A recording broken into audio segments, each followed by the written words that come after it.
It's fine to approach someone you admire and ask for feedback or some level of help, but I would say definitely try to tackle specific questions or things that you admire about them. Maybe you've already seen them on some kind of conference or you have an understanding of who they are. Welcome to Latinx in Power, a podcast hosted by Thaisa Fernandes. Welcome to Latinx in Power. It's an immense pleasure to have Leo Gomez Blum today. Hello. Hi. Hola. Leo has a Bachelor of Fine Arts in Advertising Design. She also studied design leadership, interactive media, and front-end development, between other things.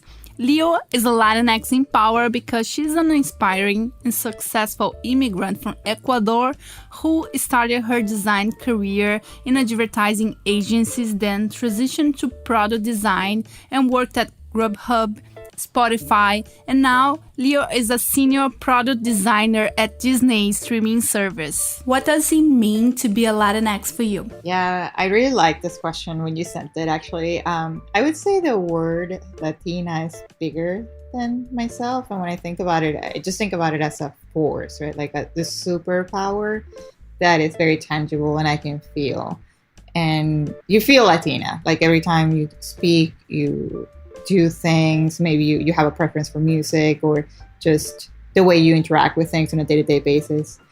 So I always want to think about like people who really made the way for us. So like I think about my mom and the women before her. I like to think that I use their own strength, right, in the form of perseverance, because I think we all, especially Latina women and Latino men as well, we learn to expect a lot of different things like out of life, right? And sometimes we are super open to like the good and the bad. And so when I think about the word Latina, it definitely speaks to a side maybe that has struggles, but also cherishes life in a very different way. And that's pretty powerful to me. That was beautiful. And where does your life story begin? As you did in the intro, thank you for doing that, by the way. I was born and raised in Guayaquil, Ecuador. I moved here actually to go to school. And since a very young age, I always liked to create and design and paint and draw. But really, I guess the more I think about it, my professional story starts with like this single act of kindness. And now I become super aware of that. I actually had to do an introspect to answer this question. And I realized how lucky I am as an immigrant, right, that moved to the US. My primary goal at the time when I moved with my family was to settle and pay bills, right, to let the family really become a family in this new land that we're not expecting to move into. My dad was learning a new language at a very different age than mine. At the time, he was 50 and he was just getting started. My mom was able to get a job as a chemist, she was actually in Ecuador. That was her profession. But when I moved to NYC, my expectations were very, very different, right? I had done some college work in Ecuador, but I started working in retail because I knew that was really my goal at the time. And someone that was actually a coworker ended up finding out that I went to school in Ecuador and seeing my portfolio. And that person literally just changed a lot of my life. That person helped me apply and really fulfill my potential. I always like to think like everyone has potential, but not many have opportunity. And that's the reality for a lot of Latino people as well. So when I think of dreamers and immigrants like myself, I know our priorities aren't usually grand fantasies, right, of unrealistic lives or just living in a different way. They're just basic human needs. And that person that took some time out of their day to provide guidance on something that would change the rest of my life is basically how I would define my professional life altogether. And it's really one of the many opportunities that made me the person who I am today. I think this is a topic that I quite often hear in this podcast, that we always talk about. We need someone to open the door. As soon as this door is open, as soon as you have the opportunity, everything changes. I think it's interesting because I see it as a progression of doors, right? But that first door is the one that allows you to have the courage, maybe. And then you can continue knocking on those doors or trying to find the key, or like there are different ways in which you are going to enter those rooms. But more often than not, you're going to have to trust in yourself to make sure that you take that next step. And I always like to go back to that initial way of thinking, especially in school, because I feel that was a moment where I could have gone in many different ways, but I didn't, right? And because of that person, I feel then it ended up being a series of events after that. I definitely look back to that with really a lot of respect for that person. Talking about your work now, can you share with us a little bit more of what a product designer does? I also like this question because I still have a hard time explaining that to my family. There are a lot of ways of romanticizing the role, right? I think through product design. At the core, I like to think we're builders and creators who constantly advocate for users, and we have to use insights and data in some way. We have different kinds of product designers, right? Like there's digital product designers, there's industrial product designers. I think it's just about the tool set that we use and the problems that we're trying to solve with the tool sets that we have. A product designer, I would say, is closer to the digital product lifecycle, which is this idea of, defining a problem or shaping it in some way, building something, an artifact, and then learning from it, delivering it ultimately to the development team. And usually this process happens multiple times, and you have to go back and forth from what we consider the end to the beginning, and back and forth. I like to think as a product designer as like that person creating, but also using some insights to develop something that is somewhat tangible. I'm sure everyone wants to know more about this one. Can you share with us what you do at Disney and what product are you working on? I am happy to go over some of the very high level understanding of my team, but I am part of the international team at Disney Plus, and we focus on launching the experience beyond the US. So growing up in Ecuador, obviously, I just remember going to the movies and thinking, this doesn't feel or like this movie doesn't speak like I do, or they don't act the way I do. And I kept thinking how impressionable I was, right? As somebody who was just going for entertainment and then realizing that piece of content, I guess, it was not really as relatable as I expected. So when the Disney team called and they said, we're building this team from scratch that is going to help us launch the service, I just had to raise my hand and say, yes. I grew up without movies. I know the pains of people that maybe feel like the content is not created for them in some way, or services are not built for them, right? And so I just had to join. And beyond that, it's been mainly a focus of launching Disney Plus everywhere. So it means everything from what we discuss on the product design side to building insights and really using empathy to create products that people can use and enjoy. Interesting. So you build experience that help other folks from different cultures, maybe different languages, see the Disney Plus content more relatable to them. Yeah, constantly enhancing the experience to make sure that we launch it and it's ready for all those cultural nuances is what we do in our team. We just want to make sure that the experience is ready for every user everywhere. It's amazing. And a huge challenge too. So it's really cool. We're still learning from it every day. And even as somebody who grew up not speaking English as a first language, it's still a challenge, right? There's a lot of empathy that has to be built beyond just my understanding. For example, another thing that I would do is I'm learning how to design in CJK, which is Chinese, Japanese, and Korean. I didn't grow up learning any of those languages. So learning small things on the design side, from legibility, line spacing, contrast, just making sure that whatever we build speaks to that audience and serves the same purpose. It is a huge part of our day-to-day. And a lot of design principles have to be used to confirm that we are designing the right experiences. Amazing. You definitely need to have a lot of empathy and be open-minded.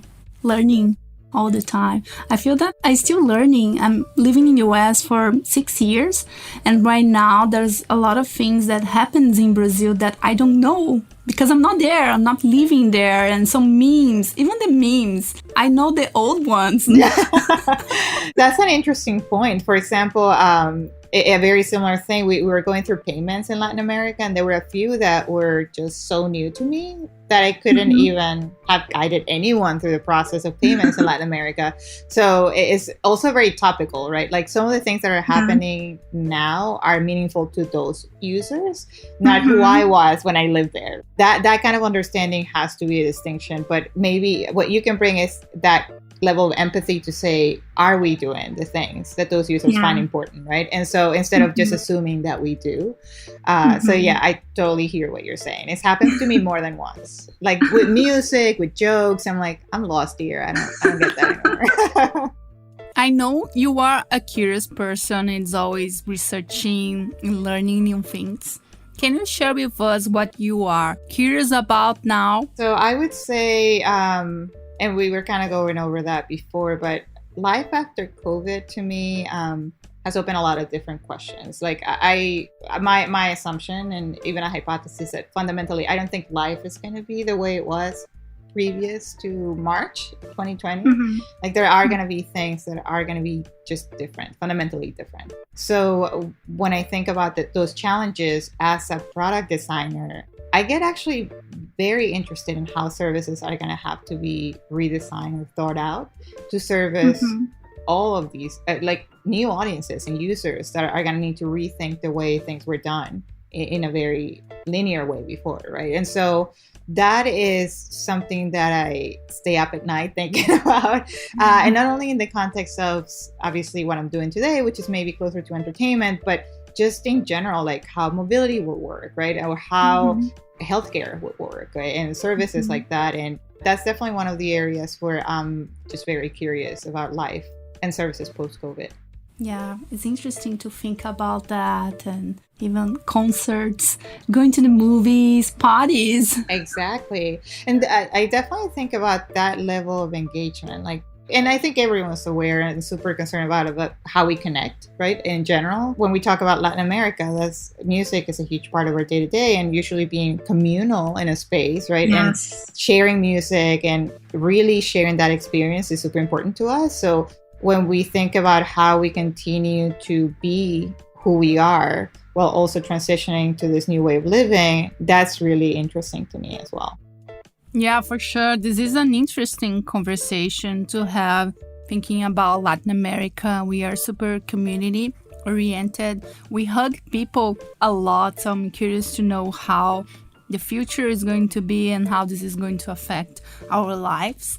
And I'm not seeing people. Sometimes I social distance and see a closer friend, but it's really strange to me not hugging people. And now I got used to that, but it feels that that's something missing. Absolutely. I totally hear that. I mean, even family members, right? Like I have a lot of family in New York, and for a few weeks, I was kind of like doing the elbow thing and just being respectful of the space. Because also my brother is just terrified of germs.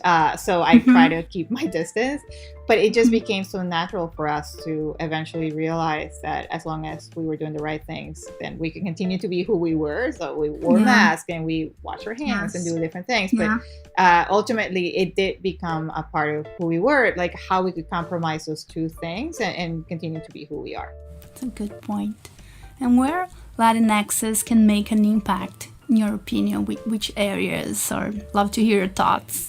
So I would say high level, for me, it's about representation. And this is what I love hearing every time I hear a podcast of Latin people or just Hispanic people empowered, right? Like people who actually want to represent the voices that are not usually represented in the room, or have to be considered in a conversation where like new technologies are constantly being built, but the same people are building those technologies that are going to satisfy billions of people. So when I think about how we can have an impact, it's about being present, and hopefully we can be part of those conversations in some way or another. I'm not saying it will happen overnight, but I think being part of, the different areas where technology happens. And I think actually I mentioned this to you, but to me, technology has been the biggest like equalizer, right? Just in general, like now we have access to phones and computers, and they are more affordable than they were maybe 20 years ago. But I think that's for everyone. But just in general, the way that we are able to access information, content, just education in general has been democratized. And it's super important for Latinx to be exposed to that level of empowerment, I would say, and then use it to continue to move forward some of the conversations that are happening that sometimes we're just not a part of. So use technology, be part of that technology, embrace it. And then at the same time, help build it and pay it forward. It's interesting how, for those who have access to technology, how we can be part of different conversations that we weren't before because we didn't have access, and how, in this sense, technology really democratized things and we can be part of a lot of different things and we can have a voice. Absolutely. I think one of the most empowering things, by the way, beyond just that, like what I like about technology is that it's given us a new way of seeing the world, right? Like, which maybe I didn't have growing up. And now you have such level of closeness to other cultures and languages, and people become bilingual, trilingual faster because the availability is there and you're able to see it all really fast. And that's really fascinating to me. Yeah. But I really hope that we can continue to be strong enough to know who we are, right? Fundamentally, and not forget that, because that is really the superpower, right? To continue to build who we are when we live, you know, in a small town in an area in Ecuador or whatever it is, or a big city area in Ecuador, and we have access to TikTok or Twitter or whatever it is that we use to get that lens to the outer world. Like, that's important, but let's not cross a line where we become, right, like that other side. Stay within that balance where we're able to use our superpowers, which are pretty important. We have a lot of superpowers. If anything, what we do is enhance those superpowers with more, right, information that could get us to a different place, to be empathetic, to be knowledgeable, and to be prepared, right, to have those insights about how the world works or how people just live in different parts of the world. That's pretty powerful. I just want to make sure that hopefully we never step completely to the other side. It's always a balance between the two. I agree. It's a great point. And tell me the first thing that comes to your mind when you hear these phrases. So talking about superpower, what is your superpower? So I'd like to think tenacity is a big part of that. And I also think that I dust off very well because I've been, you know, not everything is easy for anyone, but I've come across some challenges and you just have to continue going, you know, just roll over, stand up and open that door again. Cool. And the last skill you learned? So I took an art lab class, which is a reality, I think it's a augmented reality focus, but it's from NYU. So I took an AR and VR class and I learned how to prototype in A-Frame and Spark Studio. I'm really looking forward to continuing to use those skills just to create for my own side projects, really more than anything. But I'm very interested in using tools that are so easy, not only to use, but to access by everyone. That is interesting. Super cool. Your favorite Disney movie or character? It did take me a while to think about this one. Monsters Inc. I really love the script. I think it's super solid. Every time I think about it, I'm like, that's genius how they were able to connect all the different ends. Always gets me. Like, it's a good movie, I think. I like this movie too. And just out of curiosity, do you usually watch the Disney movies in Spanish or English or both? I'm asking that because sometimes I watch in Portuguese just because I really like it to watch it in Portuguese too. You know, it's interesting that you say that. I think it's a kind of content. So if I watch that content originally in a language, I would probably keep it in that language because at that point, it just reminds me of maybe the first time I watched it. So there are older movies that I watch maybe in Spanish, but the Pixar movies to me, they're too recent. Right? Like I almost remember Mike Wazowski being Mike Wazowski. It would be difficult to change his to Miguel. I actually should probably watch it in Spanish just to confirm that I'm not missing out on something. I have a memory. The first time I went to Disney, it was for the Disneyland here in California. It was interesting because in the show there's like this really young kid. She was like singing the Frozen song so loud and so passionate, crying. When I looked at her, I was like, this is amazing. And I was so impressed because she was truly happy and feeling it. What else do you remember? Do you remember how old you were? I'm wondering. I think she was around like 3-4 years old. You were in your teens? Oh, no. It was when I moved here. I never went to Disneyland when I was a kid. No, I was old. That's interesting. So how was it experiencing Disneyland when you came here? It was interesting because I was never that into like Disney that much. I always like watched the movies, but I don't know, maybe I never thought about going to Disneyland, you know? And when I moved here, I need to go. So in my first year in 2014, maybe it was in 2015, I went to Disneyland and it was amazing. I think I never understood the magic. I have like my perspective from the movies that was amazing. I really like it. But when I was there, I could feel it. I felt so happy. Everything was so beautiful. I felt like a kid, and I'm vegan. And they have food for me. And I remember at that time they were having the Star Wars specials, and I ordered the burger, a Star Wars themed burger. It's always a challenge to order vegan food, and actually my husband ordered, and when he said that he's vegan, the chef came and she prepared our burger, and when she delivered, it was written special. Oh, nice. This never happened in my life. I was treated like maybe better because I'm vegan. They wrote special, and it was really interesting. I think those two things, they have food for me. They were so nice about it, even wrote special in my burger. And this kid, I think she was like 3-4 years old, singing so passionate, and to me it was amazing. I always compare the experience of watching movies to like listening to an album, right, of a band that you like, and then going to Disneyland, like going to the concert. So when you experience those two different things, it feels different. If you go to a concert, you might walk out of that place as a super fan, right? Or somebody that just connected with that person, and you're like, oh my God, I can't believe how good they are live, and whatever that is, right? Or you might have a terrible experience, who knows? What I love about that is that there's a level of natural melancholic feeling that comes with that, and you're always going to remember that special time. And you might just be inclined to constantly like remember that feeling by replaying that through a movie, and you just pop it again on streaming, or you put on your headphones, listen to that song again. But you know, you're ultimately constantly relating that to that feeling that you had as a person. That's usually what I think about when we think about the streaming service. I definitely want to make sure everyone knows this. The streaming service owes everything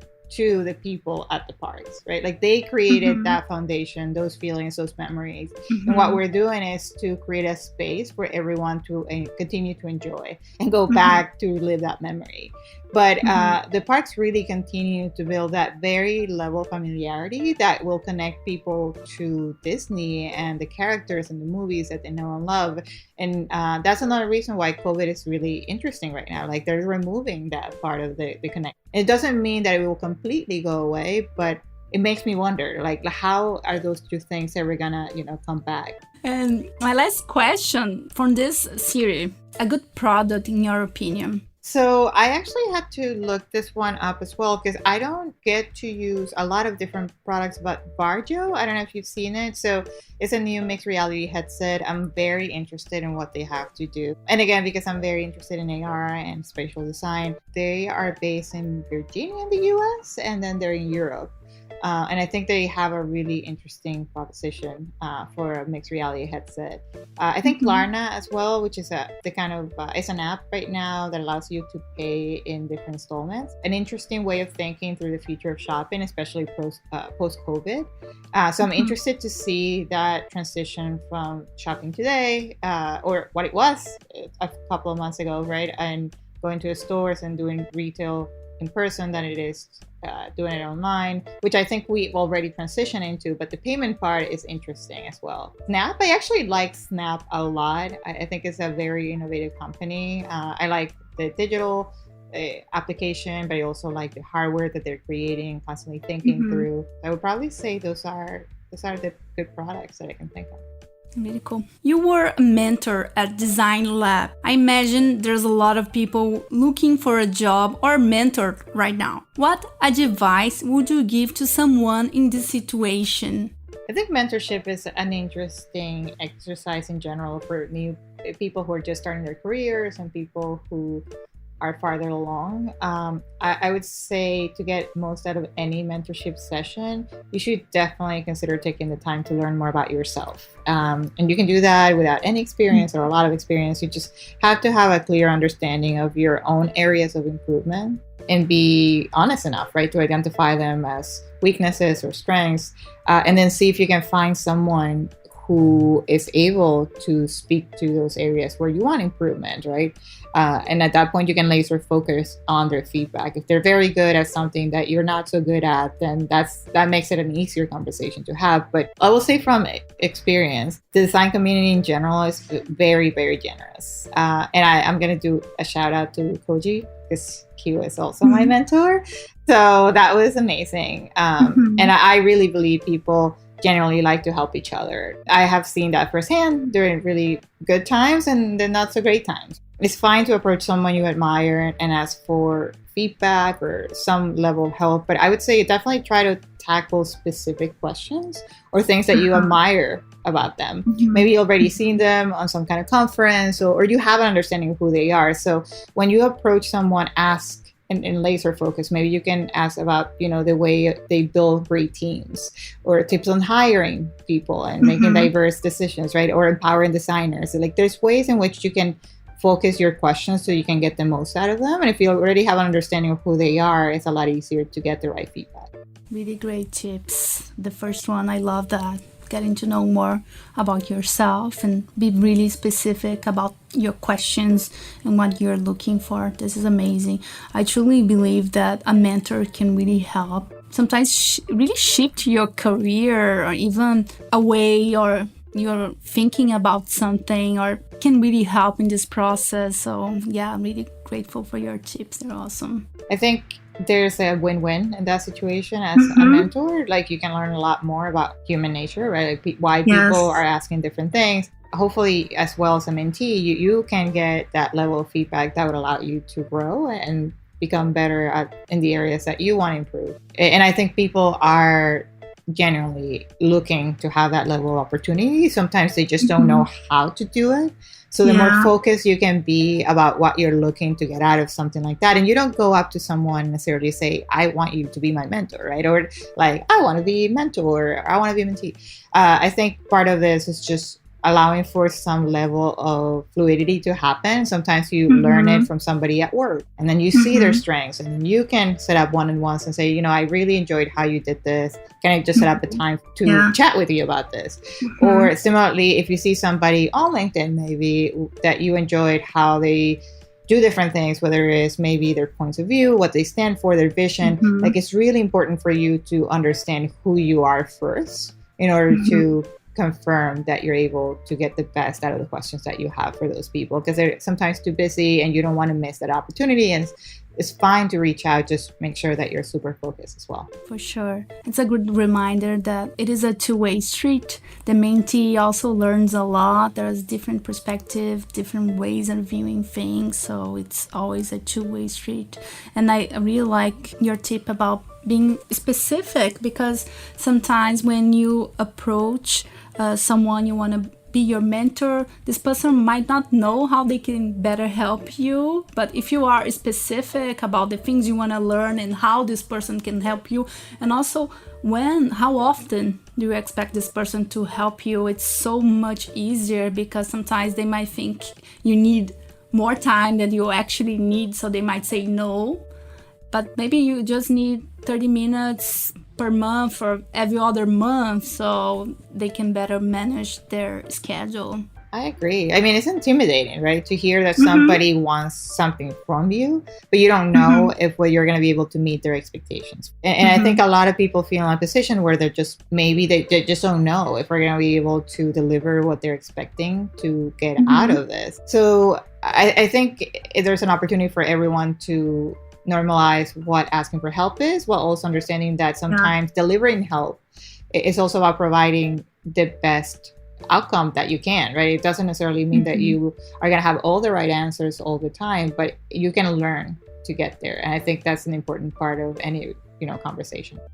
I think this question, it's so important, not for designers only, but for everyone. So I'm really curious about your answer. What are the actions and mindset a designer should have to be a great leader, in your opinion? And this is based on observation and obviously my own interpretation of who I want to be. But based on the people that I admire, there's an equal balance of hard skills, right? Things that you just know how to do as a designer, the tool set that we discussed about before, maybe people skills and presentation skills, and a really, really good understanding of what makes people happy on their day-to-day and empowering people. I think that's an important part of who also I want to be.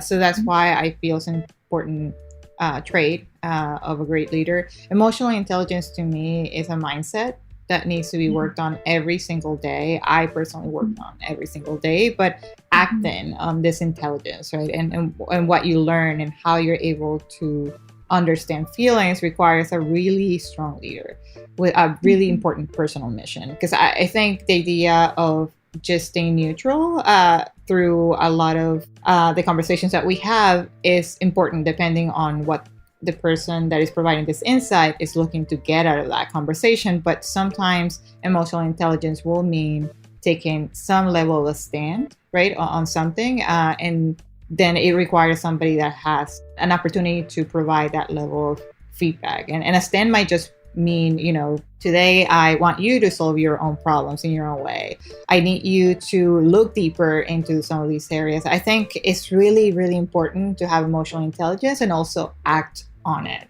so you can empower other people. Next question. What's the importance of personal projects in your life? I saw that in addition to your full-time job, you also work as a lead designer with startups, agencies, and other design folks. I will personally feel that side projects really allow me to have not only a perspective that I'm not able to have in my day-to-day, but keep me challenged as a designer. I think there are perfectly great jobs from your 9 to 5 that give you that level of challenge. But to me, it's about never really getting too familiar with what I'm doing. And that is just a personal trait, by the way. Not everyone has to do this. I feel that more familiar I get to these problems that I'm trying to solve, the less I am able to see it from different perspectives, right? And so to me, projects allow me to constantly be that outside view for different services and products that I want to think through and rethinking and challenging what I believe is a possible solution, right? And so personal projects also allow me to think beyond the challenges of a 9 to 5 job sometimes, which are very dependent on balancing a lot of different goals.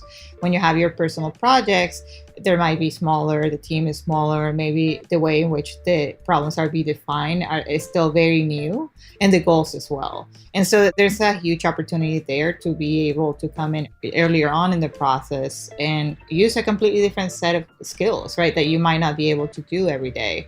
So it's a good opportunity to constantly challenge yourself as a designer and think through different lenses and provide different insights and maybe in some ways not get too comfortable, right? So that you can build that level of empathy that I find really important. And I think it's interesting how you can also maybe feel more free to experiment and also alleviate some pressure so you can be more creative or bolder or whatever you want to experiment, and sometimes even experiment in other areas that is not necessarily part of your main job, your full-time job. That is also interesting. I definitely agree with that, actually. Just focusing on projects maybe that you wouldn't be able to find, right, in your day-to-day. Like I'm very passionate about food waste, for example, or things that actually more about removing food waste and not allowing for that level of just waste in general. And there are companies that are doing that, but maybe not bigger companies, right? And so if you can help a mission that is happening at a smaller scale, you can still do that without having to compromise your 9 to 5 or your day job. I think there are a lot of great movements or like just groups of people coming together and doing really interesting things. And I think that's an important part of just who you are, like who I am, at least as a designer. I really like to think that I'm very mission driven. That keeps me also going just as a person and, as a designer as well. Amazing. Our last question. What's your favorite thing about the professional experiences you already had? For instance, working as a product designer for Disney and Spotify, mentoring designers, and working as an art director. I really like my constant sense of discovery that I've had in every other job and every other role I had. With each professional experience. And this actually brings me back to the first question also about like the doors, right? And just constantly pushing through it. But there were a lot of times where I just questioned myself whether I wanted to make different decisions. But I did end up relocating for multiple roles, actually for the past 3 roles. So I'm really happy to be settling very soon. But my experience extended beyond that understanding and commitment to a company. It was learning about these locations and people and neighborhoods and cities that I had not experienced before. It's interesting when you think about the word immigrant and the word expat. It's interesting how in some places we just choose one or the other. But I've been an immigrant and an expat, apparently. So depending on the city and the country, I was able to be both. But I'm super glad that I was able to be someone just experiencing something new and also bring my family along. And that is something that I will always remember and cherish for a while. It's interesting. I remember that I saw a tweet not a long time ago talking about this whole idea of depending on where you are, you say immigrant or you say expat. And yeah, it is an interesting conversation. It's interesting because I guess I've been both, but technically it's just the same thing.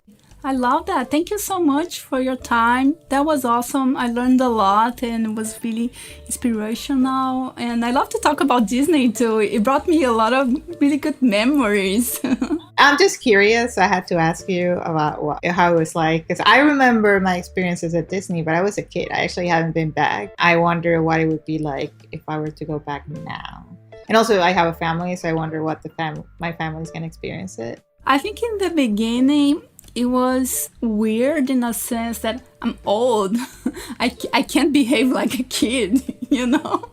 And in the end, I was like, whatever, let's hug the Mickey. There's no age. Do you notice that at the park? Like, just as many kids as there are adults. Yeah, for sure. And the last time we went was last year in Paris.